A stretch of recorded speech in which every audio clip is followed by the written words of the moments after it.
Howdy folks, and welcome to another episode of It Came from Facebook. Today we're looking at expensive bikes on Facebook Marketplace because I see a lot of the comments. You guys are saying, "Nam, you're too budget conscious. You're thinking too much about resale value. You're worrying too much about these cheapo bikes." So we're going to look at some of the pricier options on Facebook Marketplace. Are there deals to be had? Are there interesting bikes? Is anything weird happening in the marketplace? And of course, we do have to begin in Delulu land. First listing we're looking at is a 2020 BMW S1000 RR.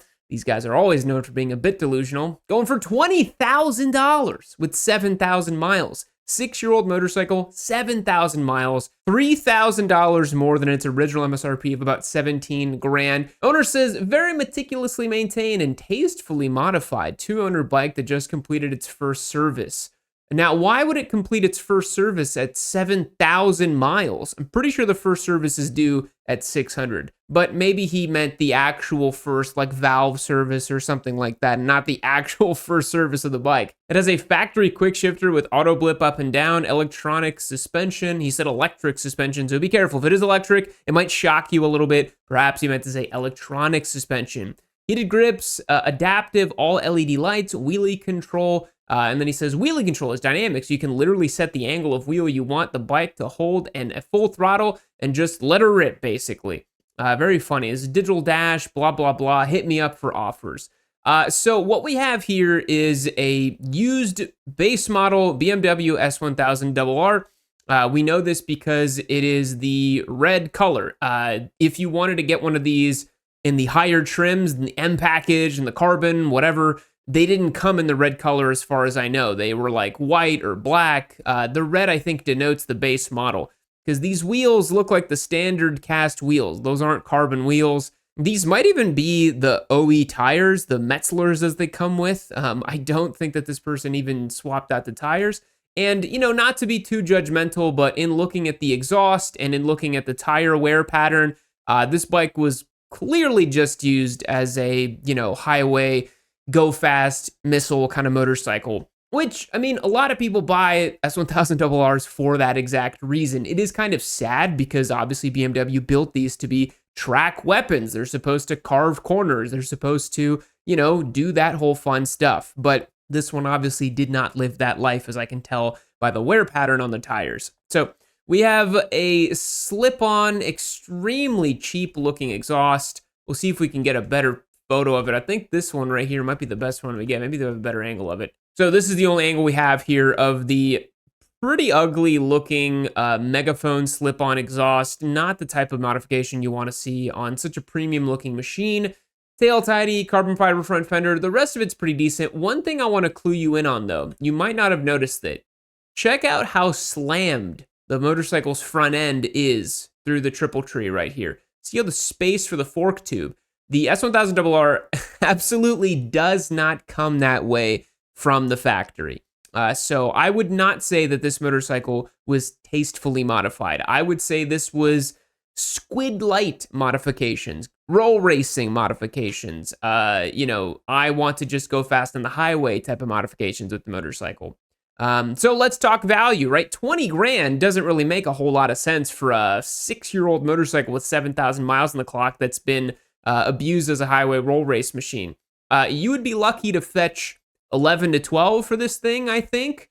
You know, in thinking about depreciation, this is a desirable model. People like the S1000 RRs. Look at the color of that brake fluid right there. Dirty pea colored, baby. Amber, not flushed in a very long time. You're going to want to check that out if you buy this motorcycle.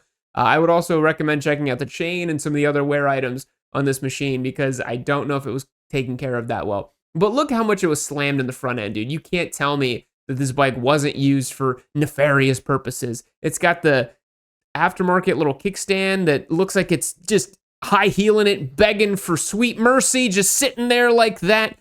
Yeah, these are very, very silly listings that we encounter in the S1000 RR community. He's got the M levers on it though, folks. He's got the M levers and the M brake lever guard, which is very important modification. You're going to want to make sure you do those. And he's got the Rizoma fold away mirrors. So Yeah, we know what this person got up to. So 20 grand gets it done for this S1000. Need I say more? Very, very poor listing. Moving on. All right, next up is one that I really wanted to talk about because it's a new phenomenon ever since Ducati launched their new Panigale V2. This is a 2022 Ducati Panigale V2 going for $17,000 with 5,356 miles on the clock. So if you don't know, Ducati recently updated this model to have a lighter motor, a little less power, a little bit more street friendly, but still track capable. They did away with the Super Quadro motor, which is what this version of Panigale V2 came with. This was the last like real deal super sport Ducati, right? Because now they just make the super bike V4 and the V4R and the homologated specials and all that stuff. They don't really make a race-derived twin cylinder anymore. This is the last one. So this made 155 horsepower. It's really great. It's really agile. It's very focused, very track-oriented. We had one of these as a giveaway bike all the way back in 2020. We did a new gen Panigale V2 last year. We did a direct compare and contrast on both machines. So go back in the back catalog. I have a lot of experience with these machines. Took them both on track, many street miles. I know what I'm talking about here. But the phenomenon that I'm seeing is people who own these last gen V2s now think that they're sitting on gold. They now think that because Ducati moved away from the old, very race-derived product, they're like, oh, everybody wants my bike. Everybody wants the old Panigale. And look, I'm not going to sit here and say this isn't a beautiful machine. Look at the single-sided swing arm, the way the exhaust is carved in the middle, the black front fender, everything looks... This is a great-looking motorcycle. I really like the Panigale V2, but 17 grand when the original MSRP was 17,395 for a 4-year-old motorcycle with 5,000 miles on it. It's not gonna... That doesn't make a lot of sense, right? So the seller says, selling my 2022 Panigale V2. The bike runs flawlessly, has been serviced by Ducati Austin, never tracked or dropped, always garage kept, brand new battery installed last week. Bought the bike 2 years ago with 27 miles on it from the original owner. That is bizarre that the original owner bought it, only put 27 miles on it. Says he doesn't have a lot of time to ride. He's done a couple high-quality, tasteful mods. These are actually tasteful, high-quality mods, not like the BMW we just saw. So we have the SE Project exhaust, the upmap tune, the mirror block-offs, which make this bike look really clean. Integrated turn signals, bar end mirrors from CRG, which is a good brand. New Rage Cycles license plate bracket, which cleans it up and all that good stuff. So this is actually a very clean, very well-kept Ducati Panigale V2.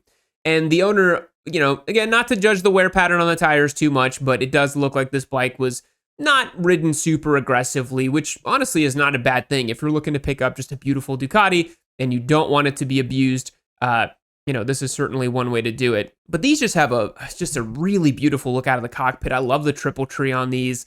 The controls are just really nice. Like, these have aged really well and will probably continue to age very gracefully as time has gone on. Because, I mean, look at the front. I mean, this is a beautiful looking motorcycle, right? Like, look at that stance. Look at the shape of this bike. I don't think it's ever going to look bad. It's always going to look really good. And this generation of the V2, I think really was one of the best looking ones. The 899s and then the 959s, I think they had too many plastics on them and too much cutaways. This like really streamlined it, and it really is quite beautiful to look at. So 17 grand. Yeah, it's a bit much, you know. I think 14.5, 14, somewhere around there is a more realistic value for this thing. But it has certainly been very well kept. Look at the reflection I just noticed on here. This guy's got two nips out, loving life, bare-chested out here taking photos of Ducati. You love to see it. Absolutely get that suntan going. Feel good in the warm Austin heat. It's a beautiful thing. So, Panigale V2, the owners are starting to get kind of weird because they think they're sitting on gold. Moving on. Next up is one I really wanted to talk about because I did not know that this was happening. So, this is a 2021 Harley-Davidson Pan America Special going for $9,972 with 4,850 miles on it. This guy originally listed this bike at $10,895 and could not move it and is now discounting it to $9,972, which is kind of a strange price, but whatever. It says bike has been recently serviced with low miles. Bags included, hardware's on the bike for the tour pack option. It says $10,895 OBO. The original MSRP of this bike was $19,999. before the luggage, before the touring pack, before you add anything to it. So if this guy bought this bike brand new, this thing was probably pushing well over 23 grand, maybe even 25 grand out the door. For it to now sit at 9,900 bucks is an incredible bargain. The Pan America is actually a really great bike. It has some of the, to me, the final fit and finish of it isn't quite there and on par with the kind of BMW and Triumph products in the same category, the GS and the Tiger, but the motor is fantastic. The geometry and the setup of the motorcycle is really nice. I did a big ride and review on these back in 2022, and I was like, this bike is genuinely very good. It's not, it's a big 550-pound bike, so off-road is really not its forte. It does really well on gravel, like nice, flat, wide, manicured gravel. You just pile on speed. The thing flicks the rear tire. It's a ton of fun to ride. And at $9,900, we're talking serious value for the money. I did not know that these depreciated so heavily. And the only reason I can think of is that there were those that bought these new that really bought into the Harley ADV sport touring thing, the lifestyle of that sort of bike, right? But the rest of the market is very diehard, let's say anti-Harley-Davidson. A BMW GS guy, a Triumph Tiger guy, a KTM Super Adventure guy. You're going to have to really work hard to get them to swing a leg over Harley-Davidson and want to own a Harley-Davidson. Because I kind of find myself in that category, right? I think the Pan America is a super cool bike. I think it's a really interesting bike. But, much like, like a Corvette or something, there's just a certain amount of baggage, no pun intended, that prevents a lot of people from owning a Harley-Davidson. I would personally never own a Harley-Davidson for a lot of those reasons. And this is probably why we're seeing, this guy's $9,900 for this. I mean, that's so much bike for the money. I mean, $9,900 is new Transalp money. You could go get a used Pan America for $9,900. And in terms of reliability, longevity, if I remember correctly, these have the hydraulic lifters, and so I don't even think they do any valve checks on these. If I remember correctly, I could be totally off base on that, but I think they're relatively reliable. I would question more electrical systems, that crazy ride height thing that these do. I don't know how well that's gonna age, because that was new tech that Harley was piloting out on a lot of these. These were brand new platforms, brand new models, brand new everything on these, and so I think you might have issues with them down the road. And so maybe that's also why it's having some hard time moving. But that's a lot of motorcycle for the money. You'd have to really stop and take a good, hard, long look at something like this if you are in market for it. Because, boy, that could be a great pickup. Honestly, this kind of blew my mind that this was this cheap. So definitely something to think about. Definitely something to check out is used Pan Americas. I have not seen them come up for sale very much, and I had no idea they were going for this cheap. So following up, I remember on the Triumph video, the Triumph Tiger we saw, both the Tiger Sport 660 and the bigger Tigers. It seems like if you want a Big Daddy adventure bike, there's really no reason to buy one brand new. If you buy a 1 or 2 year old one, the guys that own these, this thing looks like it's pristine, man. It looks like it wasn't even modified, just taken care of, looks totally clean. This was certainly adult owned and driven. This was not someone's plaything. Someone threw it around in the dirt and just molested it to death. This was not a motorcycle like that. So Pan Americas could be worth taking a look at. Moving on. Middleweight sport bike, beginner bike, leader bike, blah, blah, blah, blah, blah. This year it's different. Look at this thing. Transverse V, green, Moto Guzzi. Have you ever seen anything like it? I sure haven't, and it's up for grabs on YamiNoob.co. It's our newest giveaway bike. You've been asking, begging, pleading for something different. Well, here you go. This is what it looked like. You may not like it, but this is what it looks like. Become a member on my website, join the Discord, have a good time, get all the exclusive content you could want, and you'll get entered to win this machine. If that doesn't sound good to you, you can always pick up some merch. A hat, a hoodie, a t-shirt, every dollar you spent is an entry to win, subject to a multiplier. Don't sleep on it, hit that link down below. Now let's get back to the show. All right, here's one that I thought was interesting and a very realistic listing. I talked to you guys a lot about how this can happen. So this is the 2024 Kawasaki ZX-6R 40th anniversary edition. Seller wants $13,000 for it. It's got 6,140 miles on it.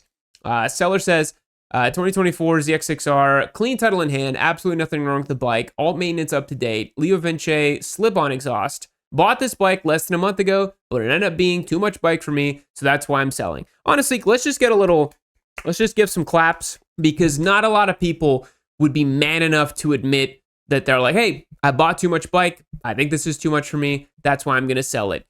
So this is a really interesting listing for several reasons. Number one, it may be possible that this seller is lying about it being too much bike, because this is a 2024 ZX6R.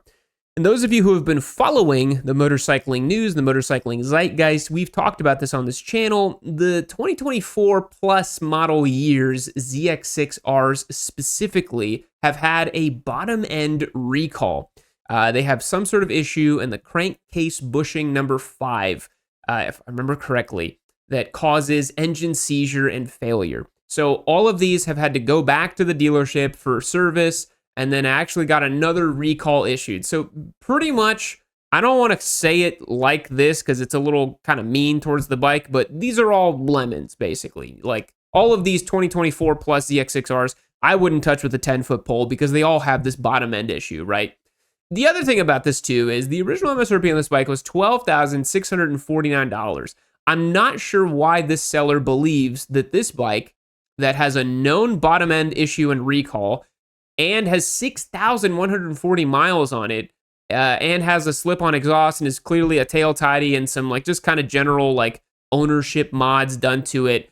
I'm not sure why this seller believes it's worth more than the MSRP. This bike is probably I'm not even gonna kid you, this bike's probably at best worth like $6,000. I know that sounds really harsh, but the bottom end issue and the fact that it's used makes no sense to purchase this bike brand new. But let's take a look at the machine, right? It's pretty clean, okay? Like the frame, I actually really like this like polished aluminum look that Kawasaki does on the frame. This kind of an old school touch, so that's pretty sweet. Most of them just paint it black nowadays, but this kind of like polished aluminum frame is very 90s, very retro, and I do like it quite a bit. The Leo Vinci slip-on, you know, it's fine. It's a very middle of the road exhaust that you can just put on your machines. You know, nothing super crazy, very functional, very efficient way of just getting a little more power and sound. The New Rage cycle's tail tidy. And I think it's interesting that this guy bought this bike secondhand, I assume, because it has 6,100 miles on it. And then, you know, a month later says that it's too much bike and he wants to sell it. And, you know, good on him. I think good on him for being honest and being realistic and just saying, hey, like, it's just too much bike. I don't need this and it's too crazy. And hey, you know, call it a day, walk away from it, but you ain't gonna get $13,000 for it. Not on one with known bottom end issues, not on one that has mileage on it. Absolutely not. That's crazy. Moving on. All right, this next one falls under a category that I like to call old man buys bikes and goes crazy with the parts catalog. So this is a 2024 Aprilia Tuono 660 factory going for a seller wants $12,500, more than MSRP. Original MSRP was $10,499. It has 475 miles on it. And he has thrown everything in the kitchen sink at this bad boy. It says factory edition, Evotech adjustable levers, axle sliders, GB Racing case covers. He's got a full SC Project exhaust on it. He's got a tune, I think, tech spec tank grips, tail tidy. Literally every little farkle you could throw at a Tuono 660, he has thrown at it. And I think that he thinks that because he did that, it increased the value of the bike. And I just want to point something out, right? Like, I love looking at this in a broader context. Like, look at the home we have behind here with the bike, right? We have some sort of like mule or like little like bomb around, like 4x4, like little golf cart thing or whatever. We have a family crossover, big foliage here. Long driveway, sweeping views out to the hill, big lot. This to me, you know, again, I don't want to make too many assumptions here, but clearly perhaps an older, more established buyer who bought this thing as a toy, got super excited about it, bought all the farkles for it, installed all the farkles, and then just realized that, you know, motorcycling just maybe isn't for them or doesn't really want to do it because 475 miles, that's less miles than I put on some giveaway bikes. And that is not much at all. The fact that he thinks he's going to get 12.5 for it is just really crazy to me. There's no chance you're going to get that kind of money for this bike, because you could just go buy one brand new for that kind of money, right? You have to price it less than MSRP. You cannot get more than MSRP for a late model year motorcycle, because you can just buy a brand new one for that kind of money. It does not make any sense, and I will not understand why we have to keep doing this on Marketplace and used bike listings, man. It doesn't make any sense to me. So, Tuono 660 factory. These are fantastic motorcycles. These are light, they're peppy, they're fun. We've had an RS660 and a Tuono 660 as giveaway motorcycles here on the channel over the years. We recently did a new generation RS660 review last year. I was really proud about how we did that video. It was like a tight, like 11-minute, like cool, kind of like weaving kind of video. I really had a really great time making that one. And I love these bikes, man. I think they're great. They are a great pickup, but not for $12,500. That's crazy. Again, you can buy one of these brand spanking new out the door for close to $12,500. So there's no need to buy somebody's who's already used and has some mods on it for that kind of money. I think that's a bit silly. But always take a look at the broader strokes of somebody's listing. You can usually glean quite a bit from it. Moving on. All right, this next one I thought was fascinating. There's a lot to talk about here. This is a 2023 Honda CBR 1000 going for $13,999. Got that psychological pricing in mind with 1,711 miles. So basically nothing. This fella says simple build, nothing too crazy. She's ready to ride. Ridden her 500 plus miles to make sure she's road ready. That's way too much for road ready miles. This bike is very underrated. I'm surprised by how good it is. I could even recommend it as a first bike. Yes, a late model year 1000cc Super Sport. Perfect first motorcycle. If you have any questions, reach out. Seller then lists a bunch of the different modifications: Domino's grips, mirror block offs, keyless gas cap, that's a silly mod, rear cowl, clear windshield, so he's got the smoked one on there, chain clean and adjustment, brake fluid flush, clutch adjustment, and the original MSRP was $16,599. So we're in the ballpark of what this should cost, but this is such a strange listing. So this is a late model year CBR 1000 RR. This is a homologated super bike to go racing. Before they did this, the Fireblade. Now this is kind of like Honda's holdover model that they still kind of make. That's not quite as good as the Fireblade. But there's so many question marks about this motorcycle because it's like kind of beat up for 1,700 miles in a way that I can't quite explain why. The tire wear pattern does not look like 1,700 miles of wear. This looks more like 5,000 or 6,000 miles of wear. I'm not sure if this guy put on some old takeoff tires on this thing and put the new ones somewhere else. I don't know. Seller did a lot of stuff that I always ask for in the selling listings, right? Like he's got the VIN on here. He's showing all the mods. But look how worn and kind of like screwed up these grips look, man. And first of all, white grips, you never want to do white grips. That's just going to show the wear and tear and the age well over time. But yeah, this fella, he shows the kind of like chain slack. He's showing the fork tubes. He even shows the brake pad wear. I mean, it's all stuff that is very rare to see in a listing. This exhaust, I cannot make heads or tails of what is going on. I think like the slip-on was just like pulled off of this thing.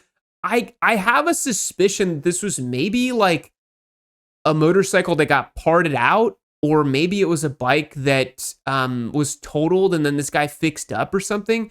Because there's some weird stuff, like the spools over here is a rusty bolt. The swing arm is all chipped up. I don't really believe that this motorcycle has 1,700 miles on it. He did include in the listing description, I didn't include the photo here. There's a photo of the odometer and it says 1,700 miles, but something is fishy about this motorcycle. The mods, the quality of it, something is off and odd about this thing in a way that I can't quite understand, because it's clear that whoever's listing this knew how to maintain a motorcycle at a basic level, doing all that stuff that I tell you guys, right? Like fluid flushes, chain maintenance, grips. But like, what's up with the exhaust? Why is the swing arm chipped? Why is the spool a rusty bolt? there's just way too many questions, way too many things that are kind of weird about this bike. So this is one that I would definitely want to know the story more on, and then maybe we could understand more about it. All right, last but not least was one that I thought was very odd, very strange. 2020 BMW S1000 going for $15,500 with 32,000 miles on it. We have only 2 photos of this machine. And the seller says, conversion of the fairings to a 2026, runs like new, it's stock other than the fairings. And then I said the original MSRP was $16,995. So we're like, $1,500 off MSRP for a bike with 32,000 miles that I can tell has a tail tidy, has a carbon fiber front fender, and this conversion to the 2026 fairings, I think just looks really weird because BMW never offered it like this.